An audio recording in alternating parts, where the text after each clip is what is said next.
Diri rahimahullah. Allah menyatakan qad aflahal mu'minun. Tuh kan saya sudah siapkan. Sama. Oh situ Quran sini Quran. Mengapa ya Rabb engkau pergunakan kalimat qad aflaha fil madhi?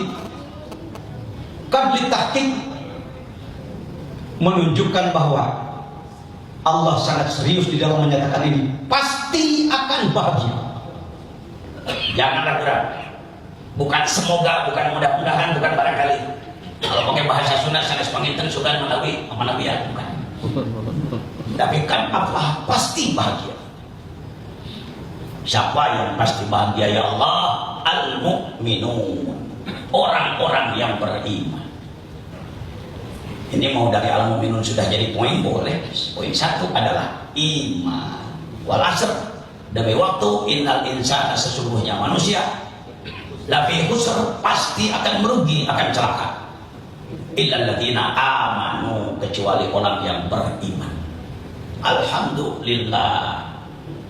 Dengan tetap menghormati saudara-saudara kita yang beragama lain, kita bersyukur kita semua mendapatkan hidayah iman. Alhamdulillah. Yahdillahu linurihi may yasha. Dengan adanya Rasulullah diutus oleh Allah, maka kita beriman. Asyhadu an la ilaha illallah wa asyhadu anna Muhammadar Rasulullah. Mahal itu mahal. Bahagialah, syukurilah. Ungkaplah kepada Allah kesyukuran kita terhadap bahwa kita telah diberi iman. Syukur kalau sudah. Andai di antara bapak dan ibu ada yang belum mengungkap itu kepada Allah, cobalah nanti malam ungkaplah kepada Allah, terima kasih ya Allah, Engkau telah memberikan iman kepadaku. Mungkin dalam kehidupan sekarang Allah iman dan iman sama aja, malah yang iman katanya pakai syahadat hidupnya miskin dan lain-lain. Wa man a'rada an dzikri fa inna lahu ma'isyatan dhanka. Pertama, jangankan orang yang tidak beriman, yang beriman tetapi munafik pun hidupnya adalah dhank. Kehidupannya sempit. Mungkin hartanya terlihat, rumahnya bagus, mobilnya mewah, tanahnya luas, pangkatnya tinggi dan lain sebagainya, tetapi dalam kalbunya ada dhank. Ada sebuah kesempitan yang barangkali andai tidak dilakukan penelitian, dialog panjang, kita tidak tahu apa yang jadi dhanka dalam hati. Ini Quran Pak. Bagi orang yang beriman, kalau sudah Quran menyatakan, tidak usah kita menganggap bahwa otak kita lebih pintar daripada Quran. Mohon maaf.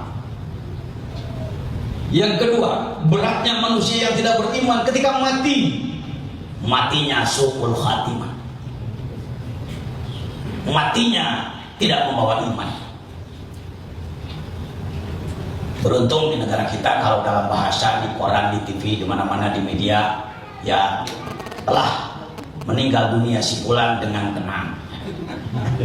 Kalimatnya dengan tenang. Mungkin karena nggak ngamuk dulu maka disebut tenang. Kalau sebatas bahasa dengan tenang siapapun boleh buat. Tapi kalau hakikat mati membawa iman, tidak ada orang yang berani mengatakan dia telah mati membawa iman, tidak ada juga. Karena itu sifatnya rahasia. Bahagialah orang yang beriman. Ala bi dzikrillah tatmainnul qulub.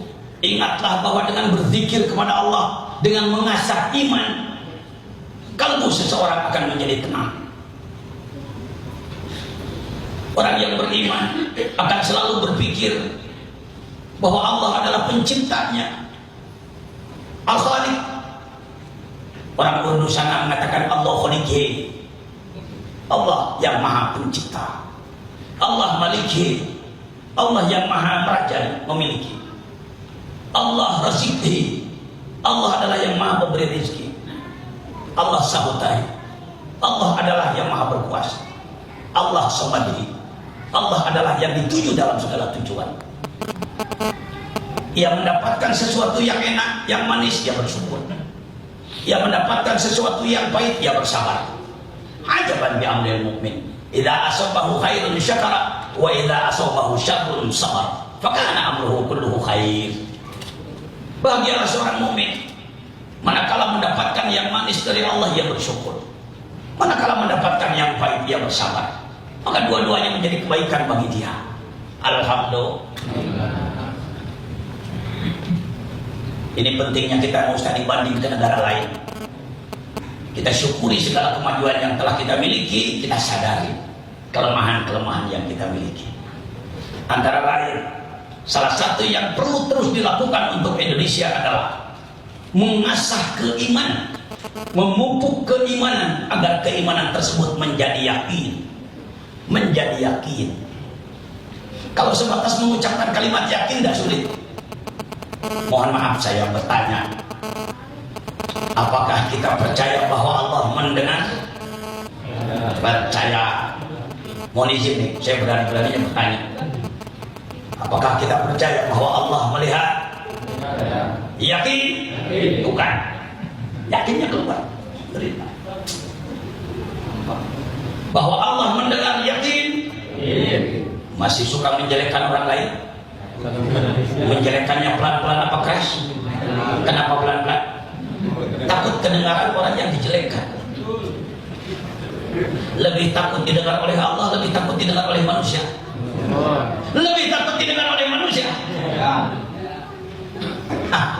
Ini yakinnya masih perlu diseminarkan. Yakinnya masih harus didialogkan, saudara. Bukan urusan kecil ini. Bukan urusan kecil. Jangan anggap kecil apa. Kita ucapkan Allahu Akbar, Allah yang Maha Besar. Jangan jadikan Allahu Asghar, dia yang Maha Kecil. Nabi Muhammad mulia, jangan hinakan dia. Al-Quran agung, jangan rendahkan dia. Ini milik Allah. Dunia milik Allah. Kita milik Allah. Semuanya milik Allah. Yakin itu. Mari kita asah terus dengan tafakkur, tadabbur dan berzikir pada Allah Subhanahu wa taala. Kita pupuk terus. Karena nanti ketika kita mati, kita akan merasakan betapa ruginya orang yang tidak mengurusi iman. Di dalam kuburnya, orang yang tidak mengurusi iman, yang membiarkan imannya lemah apalagi tidak beriman, ia mendapatkan adzabul qabr.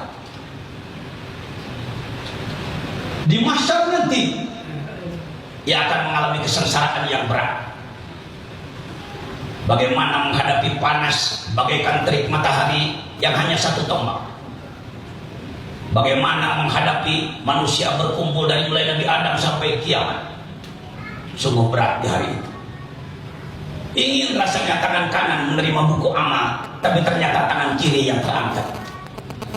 Ingin rasanya ditimbang amal lebih berat amal baik daripada amal buruk. Nyatanya amal buruk lebih banyak daripada amal baik. Wa may ya'mal mithqala dzarratin khairan yarah, wa may ya'mal mithqala dzarratin syarran yarah. Yang saya sampaikan ini materi yang sudah biasa disampaikan oleh banyak orang, tapi jangan bosan mendengar itu. Itu lumayan pengalaman saya ke negara orang. Oh, di negara lain itu diasah terus pada setiap pembicaraan. Agar iman tidak hanya iman percaya, tidak hanya pengetahuan, tapi iman menembus ke dalam rasa, menjadi sebuah keyakinan. Iman yakin. Tahqiqu qouli la ilaha illallah Muhammadur Rasulullah. Iman kepada Nabi, iman kepada malaikat, iman kepada Al-Quran, iman kepada kitab suci, iman pada hari kiamat, dan iman pada takdir. Qad aflahal mu'minun. Ya, kuatkanlah iman kami. Jadikanlah pekerjaan kami sebagai ibadah kepadamu ya Allah. Jadikanlah pengorbanan kami sebagai penebus kepada dosa-dosa kami. Manakala engkau akan mencabut nyawa kami, cabutlah ya Allah secara pelan-pelan dan baik, dan kuatkanlah agar kami berpegang pada iman kepadamu, mati dalam keadaan membawa la ilaha illallah Muhammadur Rasulullah. Yang pertama ada hal mu'minun secara selintas, pembahasan iman kita sekian. Banyak orang mengatakan, oh bapak makannya enak. Oh iya, hasil jerih payah saya bagus. Secara dohir silakan bicara begitu. Punya rumah atas cucuran keringat, punya kendaraan atas banting tulang, bisa makan atas sebatas cucuran keringat. Punya itu, punya ini, karena saya banting tulang. Sebatas lidah silakan berkata seperti itu. Tapi dalam kolbu, jangan pernah kita merasakan ini bukan dari Allah. Pada hakikatnya ini semua adalah pemberian dari Allah Subhanahu wa ta'ala. Lillahi mulkus samawati wal ardh. Milik Allah semuanya, tiada milik kita. Mari kita pelihara iman kita. Barangkali ada yang berasal dari Jawa Tengah, Jawa Timur. Jangan lupa ilir-ilirnya Sunan Kalijaga. Kalau bisa kita sebut semua ini. Bismillahirrahmanirrahim. Lir-ilir, wisumilir, taijo, royo-royo, raselu kemantenannya. Jangan bene no bling-bling kui, loyo-loyo, bene no kanggo masuk dodiro. Kumitir bedak ing pinggir domino jerumateno kanggo sego sore mumpung padang rembulan mumpung jembar kalangane sora. Mungkin ada nadamnya Syekh Burhanuddin Bapak yang di Sumatera Barat. Mungkin ada nadamnya Sayyid Maulana Yusuf Al-Makassari Bapak yang dari Sulawesi. Bapak Ibu yang dari Kalimantan, mungkin ada nadamnya Syekh Irsyad Al-Banjari. Alhamdulillah. Saya angkat satu lah saya. Lirir bangkitlah tandure wisumilir. Hasil dakwah Wali Songo telah tersebar di mana. Dengan hormat kepada yang berpemikiran bahwa Wali Songo adalah Wali Jawa, saya 2 tahun ini melakukan, boleh disebut penelitian mungkin, dengan kawan-kawan saya yang S3 dari Azhar, S3 dari Indonesia, dari mana-mana. Kesimpulannya, walaupun ini belum menjadi deal pengetahuan yang layak dituangkan dalam tulisan, maka Wali Songo adalah wali Nusantara yang mendakwahkan Islam di Nusantara. Dari mulai utara sana, kalau ini bukan Wali Songo, ini wali-wali Dayak. Ini teman saya yang saya sebut tadi, Dr. Rahimuddin, Dr. Diaudin Sejarawan. Ini Bukit Panau di atas tadi. Orang sana meyakini bahwa yang disebut Wali Songo adalah berkumpul di tempat itu, di atas. Sekarang sedang banjir. Sedang banjir, doakan semoga Allah meringankan beban mereka. Amin. Diri rahimakumullah. Anda masuk ke Kelantan, silakan lihat. Ada masjid yang tadinya di pinggir sungai Kelantan, karena tergerus air dipindahkan ke tengah kota. Mereka meyakini bahwa itu dibangun oleh Kangjeng Maulana Malik Ibrahim, Kangjeng Sunan Gresik. Ini masjidnya, sudah ke sana belum? Belum. Enggak apa-apa, enggak apa-apa. Saya kebetulan sudah ke sana. Sholat di dalamnya. Begitulah orang bodoh yang mau bertanya, mencari pengetahuan. Ini kawan-kawan kita. Inilah masjid. Kalau Anda masuk ke Patani Darussalam, maka Anda bisa berkunjung ke sebuah kampung yang disebutkan Kampung Gresik. Di sana ada masjid. Jadi sejarah memang harus kita gali kembali, Kiai. Masih panjang ini cerita yang dibaca oleh anak-anak kita di sekolah, bahkan mungkin sampai perguruan tinggi, baru sekelumit saja sebatas untuk menjawab soal dalam ujian. Mohon maaf bahasa saya. Diri rahimahullah. Tandure wisumilir taijo royo. Jeung sunat mah hejo lemok hejo ngeplok orang sunat. Ya. Sarua sampurasun. Sampai sini laur ngomong rampes di mana mah. Jangan dianggap murtad. Enggak usah. Boleh-boleh aja, Pak. Itu budaya kita. Tasenggu kemanten anyar bagaikan pengantin baru yang memakai baju hijau. Cahangon, nah ini yang hadir adalah rata-rata cahangon. Para pembina umat, para pengurus manusia di dinasnya masing-masing, ulama cendekiawan. Cahangon, peneno, bling-bling kue. Cepat ambillah buah bling-bling. Loh, oh buah bling-bling? Apa darah tinggi? Atau mungkin ngidam, pengen rujak ulek. ukurannya dia dalam. Ini belimbing itu buah yang pojoknya 5. Isyarah apa itu? Simbol daripada rukun Islam. Karena itu pada tahun 2010 ketika saya diutus oleh Jawa Barat untuk mengikuti Munas Majelis Ulama yang dibuka oleh Bapak Presiden, ditutup oleh Bapak Wakil Presiden. Kebetulan saya salah seorang promos di Komisi 6.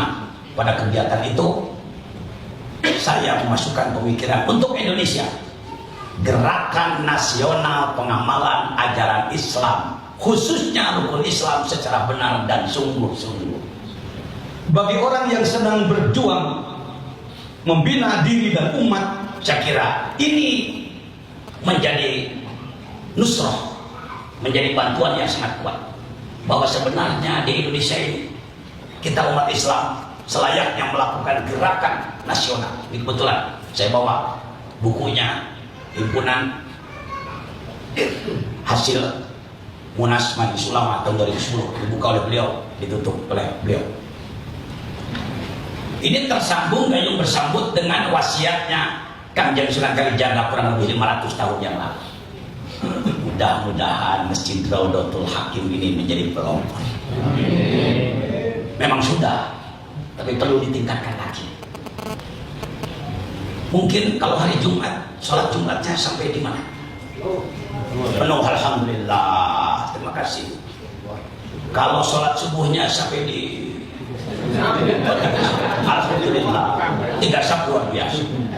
Untuk ukuran menak kurang ya, orang-orang sibuk di kantor, di perumahan menurut ukuran Indonesia elit seperti ini, tapi subuhnya masih 3 sab, itu juara. Itu sesuatu yang harus dipertahankan. Pasti tidak sembarangan, punya sistem, punya cara, punya metode. Kebanyakan masjid-masjid di negara kita, masya Allah, subuh penuh, subuhnya 1 sab pun tidak penuh. Itulah peneno blimbing kue. Lunyu-lunyu sulit banget. Yo peneno kanggo basuh dodot tiro untuk mencuci bajumu. Apa itu baju? Walibasu taqwa dzalika khair. Takwa itu baju. Wa khairuzat at-taqwa, sebaik-baik bekal adalah takwa. Dodot tiro bajumu, takwamu, imanmu, ibadahmu, kumitir bedah pinggir, rusak sudah robek-robek. Jangan panik, jangan putus asa. Don domino cerumatino. Yuk perbaiki lagi. Yuk kita lakukan gerakan dakwah bersama. Dakwah bukan pekerjaan individu yang harus dilakukan hanya oleh ulama. Kalau dakwah hanya dilakukan oleh ulama, ya bukan ulama, nggak kebagian dakwah. Di atas mimbar, ayuhan nas ittaqullah, bertakwalah kamu kepada Allah. Nggak cukup hanya dengan sang kiai ustaz menyampaikan khutbah saja. Ini harus dibantu oleh barisan yang membantu. Hadis yang tertulis di sana dibaca. Salatul jamaati afdhalu min salatil fardhi bi 27 derajat. Salat berjamaah lebih besar pahalanya 27 kali lipat daripada salat sendiri, disampaikan oleh sang kiai sang khatib. Tapi apakah itu akan menjadi kenyataan di kalangan masyarakat? Belum. Saya mencoba 15 tahun yang lalu membentuk tim penggerak ya. Maka sebelum subuh didatangilah rumah ke rumah. Assalamualaikum, Din, ke masjid Din. Assalamualaikum, Man, ke masjid Man. Alhamdulillah, dari dulunya yang datang ke masjid cuma 4 orang, itu pun kakek-kakek. Mbah Ijo, Ki Ajung, Mang Udin, Mbah Lukan, Ki Ocin. Saya masih ingat. Ketika saya mulai jadi ustaz di kampung Nagrok sangat Selamitan, alhamdulillah dengan adanya kerjasama antara sang kiai berdakwah dengan khutbahnya, masyarakat dengan geraknya, alhamdulillah bisalah menjadi ratusan di masjid. Wah, Pak Kiai itu mah di fotonya aja lebih banyak. Ya terserah.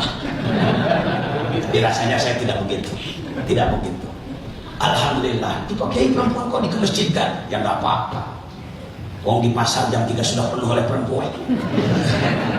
Ke masjid tidak boleh, ke pasar boleh, jangan suka gitu. Hukum itu tidak usah kaku. Selain fikih ada usul fikih, ada ilmunya, Pak. Ada ilmunya. Pakai satir, pakai penghalang, fikihnya dipakai kita. Alhamdulillah.